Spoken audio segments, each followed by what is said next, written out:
اگر آپ کو یقین نہ آئے تو آپ میرے گھر چل کر دیکھ لیں، اگر آج بھی ان کو کھانے کو کچھ نہ ملا تو وہ مر جائیں گے۔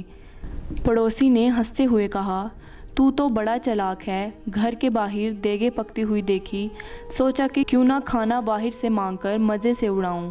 ارے بدبخت، محنت کرنا، پیسے کمانا بڑا مشکل کام ہے، میں نے بھی بہت محنت کی ہے تب جا کے یہ گھر بنا ہے، تجھ جیسے مفت خورے پہ پیسے ضائع کیوں کروں، جا بھاگ جا۔ موچی بیچارہ خاموشی سے کھڑا رہا۔ پڑوسی نے اپنے نوکر کو آواز دے کر کہا، ارے اس موچی کو ذرا دھکے دے کر باہر تو نکالو، کھانے کی خوشبو دیکھ کر فقیروں کی طرح لپکا چلا آیا ہے، میرا پیسہ حرام کا نہیں ہے جو ان پر ضائع کروں۔ نوکر بھاگتے ہوئے آئے اور موچی کو دھکے دے کر گھر سے باہر نکال دیا۔ موچی میں طاقت تو تھی نہیں، وہ دھکے کھا کر نیچے گر پڑا اور ایک پتھر اس کی پیشانی پر لگا اور خون بہنے لگا، اور بڑی مشکل سے پیشانی پر ہاتھ رکھ کر مسجد کی طرف چل پڑا، اور اس حالت میں گھر جانے کی ہمت نہیں ہوئی۔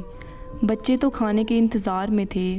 مسجد میں جا کے پہلے تو اس نے پیشانی صاف کی اور وضو کر کے نماز پڑھ کر دعا مانگی، اور روتے روتے کہنے لگا، اے اللہ، بادشاہی کا مالک تو ہی ہے، تو جسے چاہے عزت دے، جسے چاہے ذلت دے، تیرے ہی ہاتھ میں بڑھائی ہے، تو ہر چیز پر قادر ہے۔ وہ موچی بیچارہ روتا جا رہا تھا اور یہ آیات پڑھتا چلا جا رہا تھا۔ اتنے میں مسجد میں ایک آدمی آیا، اس نے موچی کی زبان سے یہ لفظ سنے اور اس کے دل پر بڑا اثر پڑا۔ اس نے وضو کر کے نماز پڑھی اور موچی کو سلام کیا اور کہا، میں ایک تاجر ہوں اور یہاں شہر میں اپنا سامان لے کر آیا ہوں، اور آتے ہی مجھ پر ایک مصیبت ٹوٹ پڑی ہے، میرا وفادار ملازم مر گیا ہے اور مجھے ایک ملازم کی ضرورت ہے۔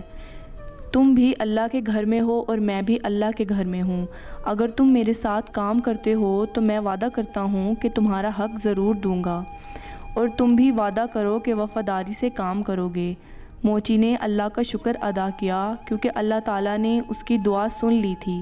اس شخص نے موچی کو کچھ رقم دی۔ موچی نے اس رقم سے کھانا خریدا اور گھر لے گیا اور سب نے مل کر کھانا کھایا۔ موچی نے تاجر کے ساتھ مل کر کام کرنا شروع کر دیا۔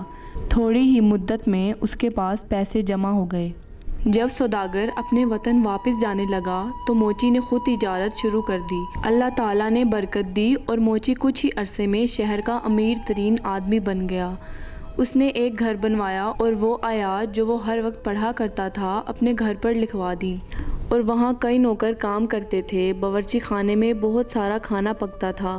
کوئی غریب گھر آتا تو موچی اسے عزت سے بٹھاتا، کھانا کھلاتا اور اس کی مدد کیا کرتا تھا، اور درخت پر جو چڑیاں رہتی تھیں وہ انہیں بھی نہیں بھولا، وہ اب بھی انہیں ڈھیر سارا دانہ دے کر آتا تھا۔ ایک دفعہ سردی کا موسم تھا، بارش ہو رہی تھی کہ دروازے پر کسی نے دستک دی۔ نوکر نے دروازہ کھولا اور ایک آدمی پھٹے پرانے کپڑوں میں باہر کھڑا تھا۔ نوکر اسے اندر لے آیا اور اسے کپڑے لا کر دیے اور باورچی خانے میں جا کر اسے گرم گرم کھانا لا کر دیا۔ اس آدمی کی یہ حالت دیکھ کر نوکر رونے لگا۔ اتفاق سے موچی اس وقت جاگ رہا تھا۔ اس نے اپنے نوکر سے پوچھا کہ کیا بات ہے؟ اس نے کہا، حضور، آپ کے دروازے پر جو آیات لکھی ہیں ان کا مطلب آج سمجھ آیا۔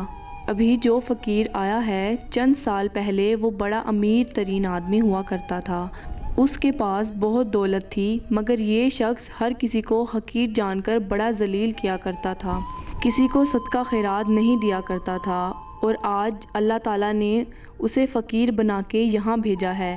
میں اس کے گھر میں ملازم تھا، میرا بچہ بیمار پڑا تھا، میں نے اس سے کچھ روپے مانگے مگر اس نے مجھے دھکے دے کر باہر نکال دیا۔ میرا بچہ علاج نہ ہونے کی وجہ سے مر گیا، اور آج اسے اس برے حال میں دیکھ کر مجھے رونا آ گیا۔ واقعی اللہ تعالیٰ ہر چیز پر قادر ہے، جسے چاہے عزت دے، جسے چاہے ذلت، اس کے ہاتھ میں ہر شے ہے۔ موچی دوسرے والے کمرے میں گیا تو اس نے دیکھا اس کا وہی مغرور پڑوسی بیٹھا ہے۔ موچی نے اسے سلام کیا اور کہا، میں آپ کا وہی غریب پڑوسی ہوں جو موچی کا کام کیا کرتا تھا۔ ایک بار کئی دن کے فاقے نے مجھے آپ کے در پر جانے کے لیے مجبور کر دیا تھا اور آپ نے مجھے دھکے دے کر باہر نکال دیا تھا۔ میری پیشانی پر اس دن لگنے والی چوٹ کا نشان اب بھی موجود ہے۔ پڑوسی نے موچی کو پہچان لیا اور روتے روتے کہنے لگا، اللہ تعالیٰ نے مجھے سزا دی ہے، میرا سارا کاروبار تباہ ہو گیا ہے، گھر بھی بک گیا ہے، اب نہ سر چھپانے کو جگہ ہے نہ ہی کوئی آسرا ہے۔ سچ کہتے ہیں کہ جو بھی دولت پر غرور کرتا ہے اس کا انجام برا ہوتا ہے۔ واقعی اللہ تعالیٰ جسے چاہے عزت دے اور جسے چاہے ذلت دے، اس کے ہاتھ میں بھلائی ہے اور وہی ہر چیز پر قادر ہے۔ موچی نے کہا، ہاں، ہر چیز اللہ تعالیٰ کے اختیار میں ہے۔ اللہ تعالیٰ کی ذات کے علاوہ کسی پر بھی بھروسہ نہیں کرنا چاہیے۔ ارے بھائی، پیسہ کیا چیز ہے، آنی جانی شے ہے، اس پر غرور کرنا بھی اچھی بات نہیں۔ خیر، اب تمہیں بہت سزا مل چکی ہے، اب سچے دل سے اللہ تعالیٰ سے توبہ کرو۔ اللہ تعالیٰ اپنے بندوں پر بڑا مہربان ہے، وہ ضرور تمہاری توبہ قبول کرے گا۔ میں تمہیں کچھ رقم دیتا ہوں، اس سے تجارت کرو، اللہ تعالیٰ تمہاری مدد ضرور کرے گا، بے شک اللہ تعالیٰ ہر چیز پر قادر ہے۔ اگر آپ کو ہماری یہ ویڈیو پسند آئی ہو تو ہمارے چینل وائس ٹی وی سنا کو سبسکرائب، لائک اینڈ شیئر کیجیے گا۔